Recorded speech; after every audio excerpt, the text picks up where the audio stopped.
Hey guys, Jason Moss here, and I just got a request from a client on how to enter or how to insert his Facebook pixel in the header of his website.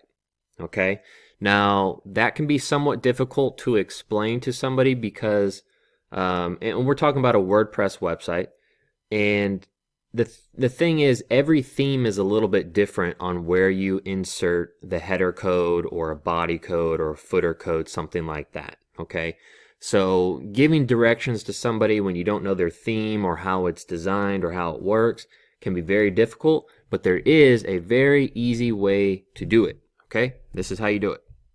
All right, and this goes for any kind of script, whether it's a Facebook pixel or Google Tag Manager or ads or whatever. There's so many different scripts that need to be put in, like the header or the footer or the body tag. Okay, this is how you do it. All right, now if you're using a theme, some themes have it built into them already. Okay, a lot of the free themes do not. Okay, but some of the paid ones, like this here, I have Divi installed. Okay, and this is just a test website.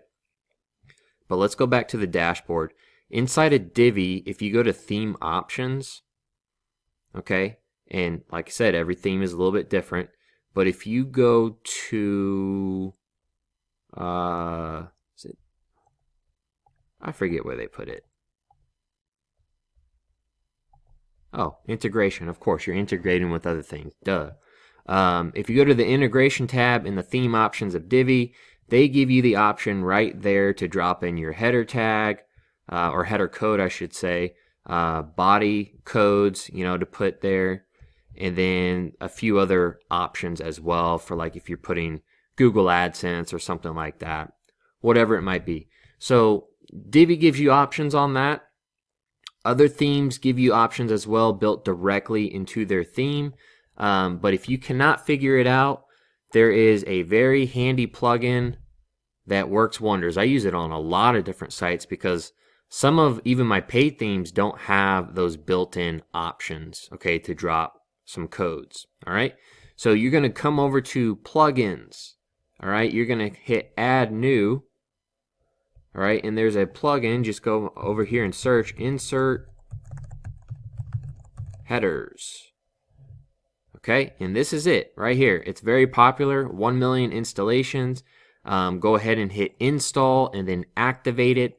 Once it is activated, you hop on over here to settings on the left hand side. Come down to settings, go to insert headers and footers. All right, once you have this open, they give you a very easy and no frills options. You can't really screw it up. You just drop your code right there in the header section. This is the body section, and this is the footer section. Now, most codes, well, a lot of them will tell you where to put them. Some of them are required to go in the header area. Some are required to go in the body, and some they want put in the footer. Okay, if you're unsure, you can just drop it in the header section. I mean, that's usually what I do. But it makes it very, very simple. Just, paste in like your Facebook pixel code right there in the header, and you are good to go. It's simple as that. Make sure you hit save, of course, and then those are installed on your website. But once again, if you can avoid using a plugin, I would. So like if you are using Divi theme or a different theme that has the options built in, I would just use the theme options and put it directly into the theme itself. There's no reason to run a plugin if you don't have to use the plugin. Okay, but that is how you insert headers and footer codes inside of your website. I hope that helps. If you have questions, drop a comment below, hit that thumbs up button, and subscribe. I really appreciate it. I'll see you in the next video, guys.